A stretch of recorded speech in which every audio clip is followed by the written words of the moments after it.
সমুদ্র সমুদ্র না সরি তিতাস নদীর মাঝখানে হচ্ছে এই দ্বীপটা। এই যে আমরা এই দ্বীপে এখন সবাই নামবো।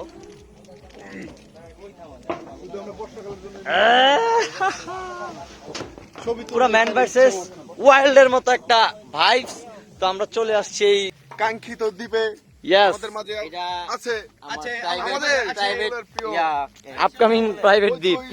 আপনাদের অত্যন্ত কাছের এটা আমাদের ব্রাহ্মণবাড়িয়ার একটা ছোট্ট দ্বীপ। আচ্ছা 300 কোটি টাকা ইনভেস্ট করবো আমি খুব শীঘ্রই। এখানে একটা রিসোর্ট বানাবো, এখানে একটা ডুপ্লেক্স বাড়ি করবো। এ মতি ভাই কোথায়? ও মতি ভাই এখনো ওই বরাবরের মতো খালি ছবি তোলা নিয়ে ব্যস্ত। আর চলে আসছে এনএইচ এর ভাই ব্রাদার।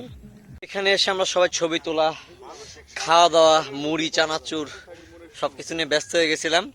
তো ওই জন্য ভিডিও করতে ভুলে গেছি, সরি গাইস। তো এখন আমরা নদীর মাঝখানে চলে যাব এবং নদীর মাঝখানে ট্রলারটাকে অফ করে বসে থাকবো। আর আমাদের সাথে আছে এখানে নেতা ফাহাদ। নিচে দিয়ে কিছু দেখা যায় না, উপরে দিয়ে সব দেখা যায়। ব্রাহ্মণবাড়িয়ার King Kong.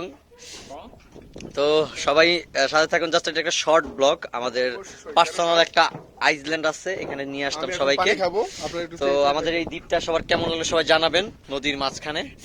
And it was really an amazing experience. For the first time এখানে আসছি আর আমার ঝালে অবস্থা খারাপ। যাই হোক, তো সবাই সাথে থাকুন, এনজয় করতে থাকুন, দেখতে দেখতে ব্লগ শেষ করে দেবো।